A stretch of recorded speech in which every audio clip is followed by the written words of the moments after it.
Viewers, मैं हूं Tanvir Ahmed ST home kitchen gardening से। तो आज व्यूवर्स हम किचन गार्डनिंग में करेले की सीडलिंग करेंगे और इसकी सीडलिंग से लेकर बीज की बर्डिंग तक और ट्रांसफ़र करने तक मैं इसकी एक ही वीडियो बनाऊंगा। तो ये वीडियो देखते रहें। इस वीडियो में आपको पता चलेगा कि हम सीडलिंग किस तरह करते हैं और जब हमारे प्लांट्स बड़े हो जाते हैं, पनीरी तैयार हो जाती है, तो हम उसको बड़ी स्पेस में कैसे ट्रांसफ़र करते हैं।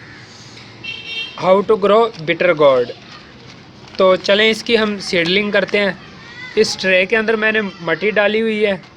ये सिंपल मट्टी है, सॉइल है, इसके अंदर मैंने कुछ भी मिक्स नहीं किया हुआ। को प्रेस करके छोटे से होल बना लेते हैं इसके अंदर, ताकि उन होलों के अंदर हम सीड्स एक एक करके सीड्स को रख सकें। सीड्स रखने से पहले इसको हम पानी के साथ हल्का सा गीला कर लेंगे मट्टी को।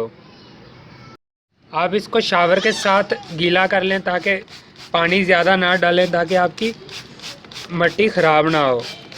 तो ये पानी के साथ इसलिए हम इसको पहले बीज रखने से पहले इसलिए मट्टी को गीला करते हैं ताकि बीज की बर्डिंग जल्द ही स्टार्ट हो सके। इसको हमने गीला कर लिया। अब हम इसके अंदर यूँ हम सीड्स रखते जाएंगे।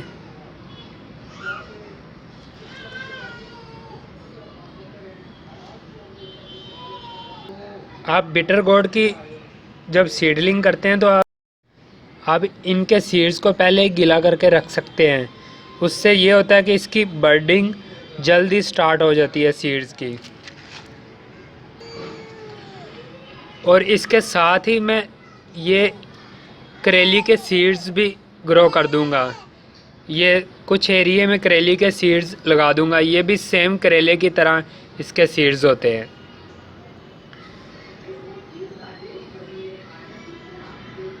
अब हम इनके ऊपर हल्की हल्की मट्टी डाल देंगे ताकि हमारे सीड्स कवर हो जाएं।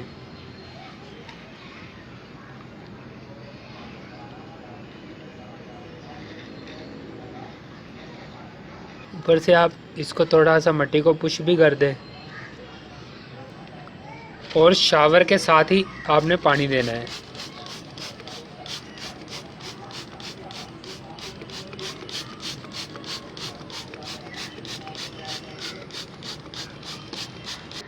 तो व्यूअर्स, 12 दिन के बाद ये हमारे बिटर गोर्ड के प्लांट्स तकरीबन 4 सीड्स की बर्डिंग स्टार्ट हुई है और बाकी जो अभी सीड्स हैं उनकी बर्डिंग स्टार्ट नहीं हुई। तो हम ये जो 3 प्लांट काफ़ी बड़े हैं, इनको हम ट्रांसफ़र कर देंगे अलग स्पेस में। और ये जो अभी सीड्स की बर्डिंग स्टार्ट नहीं हुई, ये तकरीबन इनको 4 से 5 दिन और लगेंगे। तो इसकी रीज़न ये होती है, जो ये सीड्स अभी तक अपनी बर्डिंग स्टार्ट नहीं कर पाए, इनके ऊपर काफ़ी हद तक मट्टी आ जाती है, जिसकी वजह से वो जल्दी बर्डिंग स्टार्ट नहीं कर पाते। तो अभी कुछ कुछ सीड्स के ऊपर से मैंने मट्टी को साइड पे कर दिया है ताकि उनकी बर्डिंग जल्द ही स्टार्ट हो सके। और जितनी आपकी ये पनीरी वाली ट्रे को आप जितना गीला रखेंगे, जितने इसको पानी देंगे, ये सीड्स की बर्डिंग, बिटर गोर्ड के सीड्स की बर्डिंग उतनी ही जल्द स्टार्ट हो सकेगी। तो अभी हमें इन प्लांट्स को ट्रांसफ़र करना पड़ेगा, क्योंकि अगर हमने इनको ट्रांसफ़र ना किया तो ये काफ़ी ज़्यादा देर होने की वजह से फिर हम इनको ट्रांसफ़र करेंगे तो इनकी ग्रोथ अच्छी नहीं होगी और इनकी बेलें भी बहुत ही छोटी रह जाएंगी। तो चले अब हम इनको बड़ी स्पेस में ट्रांसफ़र करते हैं और देखते हैं कि हम किस तरह इनको ट्रांसफ़र करेंगे। तो व्यूअर्स, ये हमारे पास एक क्यारी अवेलेबल है। हम इसके अंदर बिटर गोर्ड के प्लांट को ट्रांसफ़र करेंगे। तो इस क्यारी में मैंने मट्टी को नरम किया हुआ है।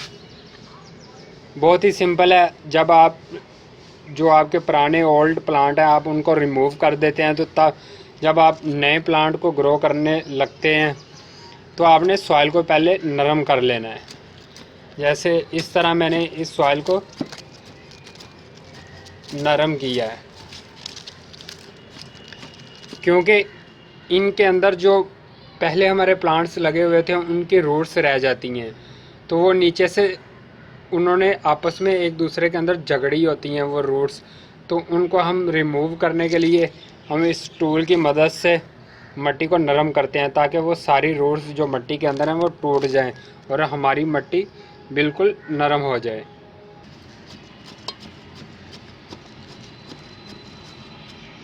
जितनी हमारी मिट्टी नरम होगी उतने ही हमारे प्लांट्स की ग्रोथ अच्छी होगी।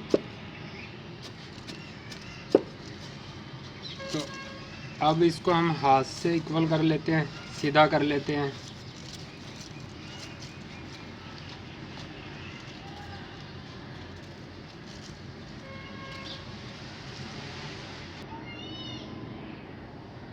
और आज जुलाई की 15 तारीख है जब मैं इन प्लांट्स को ट्रांसफ़र करने लगा हूँ बड़ी स्पेस पे।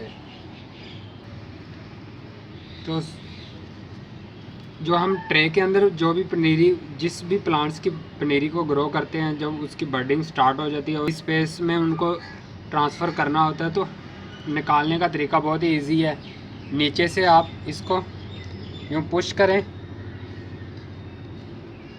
चारों साइडों से, पुश करने से ये मिट्टी नरम हो जाती है और प्लांट्स को यहाँ से पकड़कर, बिल्कुल यहाँ से पकड़कर आपने बिल्कुल आस्ता आस्ता, ज़्यादा ज़ोर नहीं लगाना,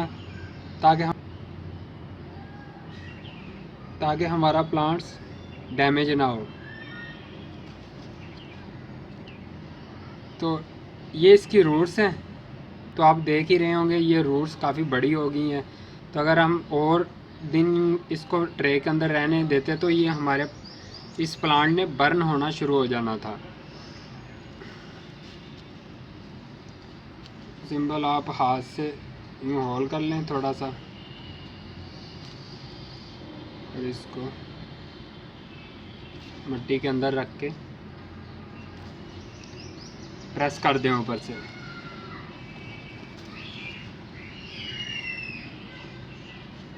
ताकि जब हम इसको पानी दें तो हमारा प्लांट नीचे गिरे ना। बिटर गोर्ड के प्लांट जिस स्पेस में ट्रांसफ़र करने हैं वो आपकी स्पेस इस तरह की होनी चाहिए कि जैसे मैं ये एक वॉल के साथ इस बिटर गोर्ड के प्लांट्स को ट्रांसफ़र किया है, और ये इसके साथ आप काफ़ी ज़्यादा डोरियाँ भी देख रहे होंगे लगी हुई हैं, और ये वायर भी लगी हुई हैं। ये इसलिए लगी हुई हैं, जब हमारे बिटर गोर्ड का प्लांट की काफ़ी अच्छी ग्रोथ होगी, जब ये बढ़ना शुरू होगा, इसकी बेल बनेगी, तो हम इन्हीं डोरियों के साथ, वायर के साथ अपने प्लांट्स को ऊपर लेके जाएंगे। जिस तरह ये हमारा एक प्लांट ऑलरेडी ऊपर आया हुआ है, इस तरह हम इस प्लांट्स को ऊपर लेके जाएंगे। और जब इसको वेजिटेबल लगेंगी तो वो इन वायर्स के नीचे की तरफ वो हैंग हो जाएंगी हमारी वेजिटेबल, और घर में वो खूबसूरती भी होती है और आपकी हेल्दी वेजिटेबल भी होती है। जो हवा में हम इनको हैंग करेंगे अपनी वेजिटेबल को, उसको कीड़ा कम लगता है, तो उसके ऊपर कीड़े का हमले कम होते हैं। तो नीचे से हम इजीली उनको पानी का शावर भी करते रहें रोज़ाना, तो वो हमारे वेजिटेबल का प्लांट्स जो उसकी बेल होती है वो हेल्दी रहती है। तो व्यूअर्स, हमने ये एक प्लांट ट्रांसफ़र करके आपको दिखाया कि हमने किस तरह प्लांट्स को ट्रांसफ़र किया। अब हम इसको पानी दे देंगे। तो व्यूअर्स, हमने इस प्लांट्स को ट्रांसफ़र कर दिया था, तो इसकी बेल बनते हुए तकरीबन 3 मंथ लगेंगे और उसके साथ वेजिटेबल लगना स्टार्ट हो जाएंगी।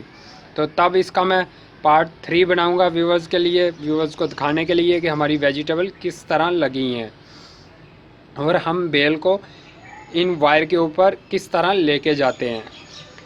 इसके मतलब बिटर गोर्ड के मतलब अगर किसी व्यूवर्स ने कोई कमेंट करना हो, कोई सवाल पूछना हो, तो वो मुझे वीडियो के नीचे कमेंट करें, मैं उसका रिप्लाई करूँगा। और मेरे चैनल को सब्सक्राइब करें, लाइक करें, शेयर करें। तो नेक्स्ट वीडियो तक व्यूवर्स, अल्लाह हाफिज़, बाय बाय।